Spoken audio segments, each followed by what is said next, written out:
Kaya kada doon tulo? Mabalik na rin ito siya. Kaya nga, iawahan din ako. Put siya. Put ako. Royag mo? Oo. Uwi na sila, mother. Oo. Royag ka? Oo, basta uwi mo. Para muna kayo bibili kay marami ka doon bayaran eh. Sige. Hindi ka sila kita. Ayaw pagbibili ko. Bye-bye. Uli ako na, mauna. Babos. Love you. Kayang-kaya pa. Ano upo din mo siya sa... Saan? Malarga na kami na ilulay. Alis na. Wala. Salamat. Bye. Magkarito. O, ate na, kinaunak ka. Kay... Para lagi presto, no? Hindi ako gusto. Di Oo. ba? Tapos. Oo. Okay, sige na, bye-bye na. Ingat kayo. Hindi ko na kayo ihatid, ha? Kaya sala, di maitir, ha? Ingat. Ako na lang. Ingat.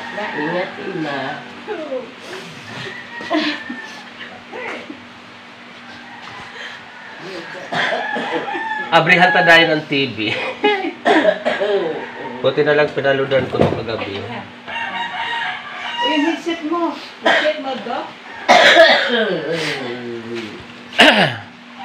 Kaya mauli pa. Hindi siyempre kayo mag-iinom.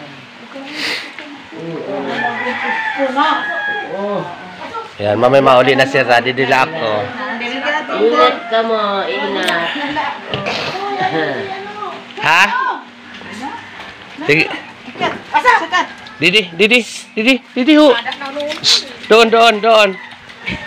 Doon na, wawa naman nag-urupod. Ay, mauli pa ta. Nagkaroon ko nga. Di na ko bayaan. Ay, hindi naman pwede, may mga trabaho. Yan. Kaya magpalakas ka lang para sa kanila. Para pag magbalik sila, maganda ka.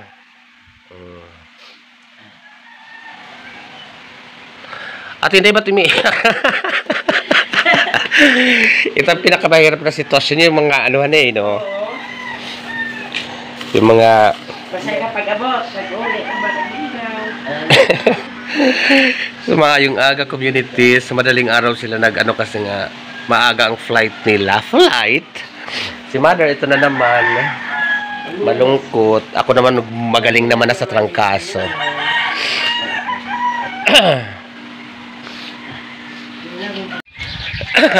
Oh my God, kalimutan ko, kagagaling ko lang pala. So, hindi ko ma-attempt na hindi ko talaga sila makunan habang umaalis. Para naman makita ko talaga na kaskay sila sa mutsur ng maayos. So, doon na sila, guys. Sumaambon pala. Kagagaling ko ng trangkaso. So, wait lang.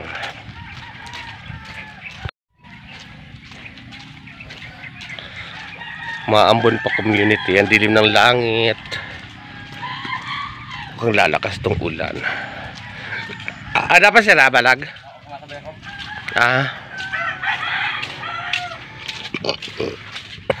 So, yun na sila. Bye-bye!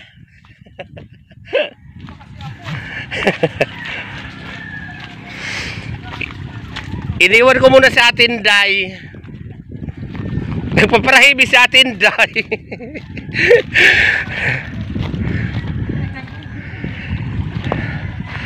Ingat kayo, guys. Ang lamig ng tubig. So dito na kasi ang Sakayan community, hindi na dumanda sa tapat namin kasi may seawall na nga ito, or pwede dun sa Pantalan. Dahil dito kami sa Kalubian, so ito ang pinakamalapit na Sakayan banda. Dito, walang Pantalan. Masamang panahon, ano? Magandang panahon. Oh? May low pressure area. Pag low pressure pa naman eh, inaano na kagad dyan na ano. So ayan ang community, guys. Napakaganda ng isla namin kapag madaling araw. Napakabanayad. Oy, hello. It.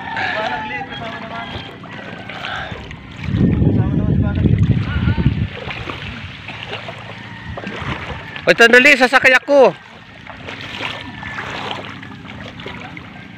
Bye for now. Actually, tisama talaga kami. Aray ko. Uwi na kami guys kasi nga palakas na ng ulan. So let's go. So maayong aga sa iyong tanan community. Samahan nyo kami ngayon sa buong ganap sa isla ng Barangay Bani Labisares Northern Samar. Dito na ako sa bahay guys. So, kailangan natin buksan ng TV para maiba siya ng movies. Maganda yan mamaya na palabas. Hindi naman ihihi. Ako, ipapaampun ko na inisihi. O doon pa. O doon. Ampun ka na. Paampun ko. Hindi ako na. Buko na siya. Ada na siya. Nalilibang na siya.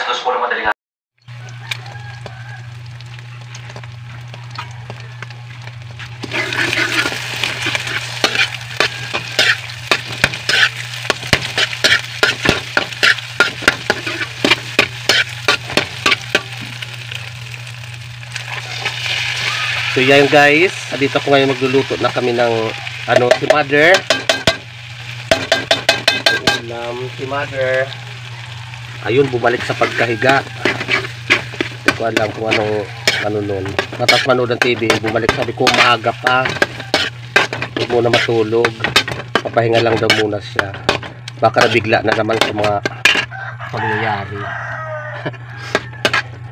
Guys, itong almusal namin for today. Mag corn beef lang kami. Nagluto ko ng noodles.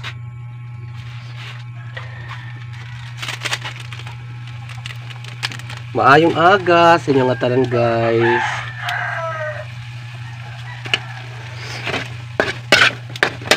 Okay, naman ang giluto mo. Sige. Corn beef. Maayong aga.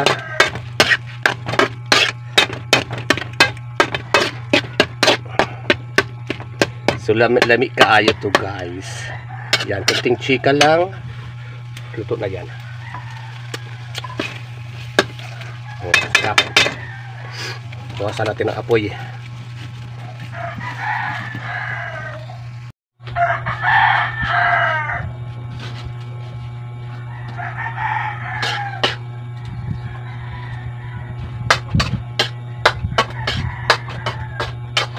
Babaya, maghanap na yun ng pagkain.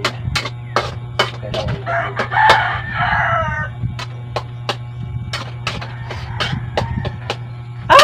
community dyan pala kayo. Kala ko nagsasalita ako mag-isa.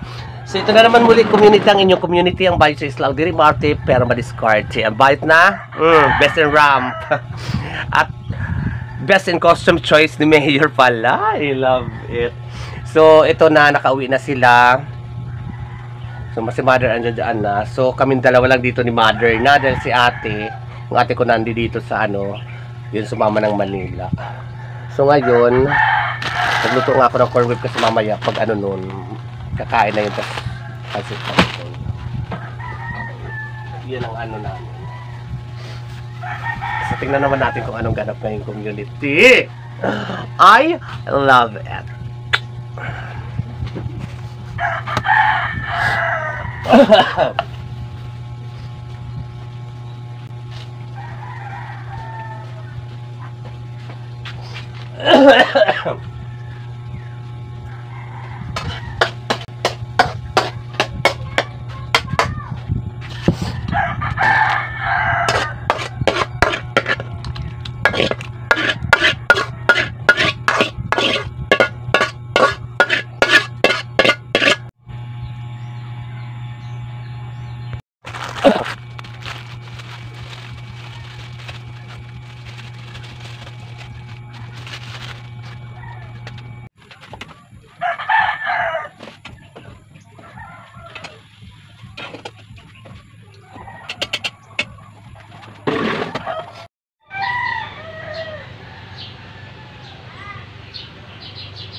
So ito, natulog na siya. Tapos na siya kumain ng taas ng lagnat na. Nilagnat siya ulit, guys. Pero tapos na siya kumain. Naay na. Yan. Sabi ko dyan muna siya, dyan na siya matulog para hindi na siya nahihirapan doon. Babaan niya mo pati. Babaan niya mo ka. Oh.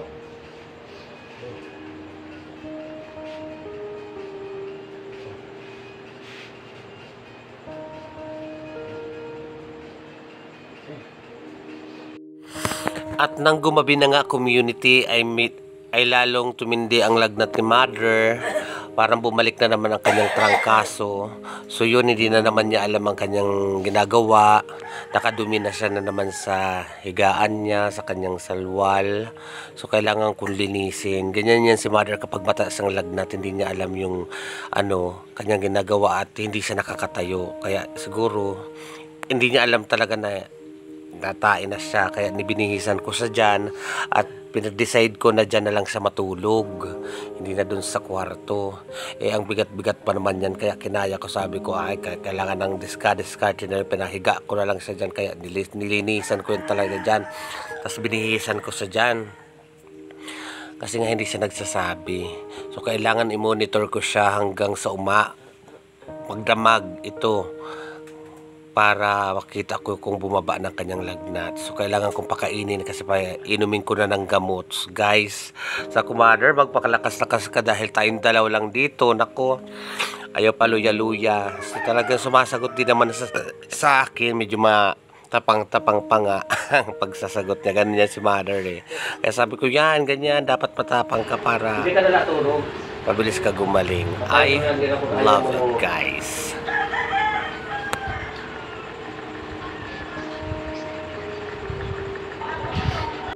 So ayan community, hanggang dito muna ang akin vlogging moment. So kailangan ko tutukan dito si Mother magdamag. So thank you for watching, guys. Sana gumaling kagad to si Mother kasi naloloka ako kay dalawa lang kami dito. Dahil umuwi na ang mga kapatid ko sa Manila. So take care, guys. Love you all.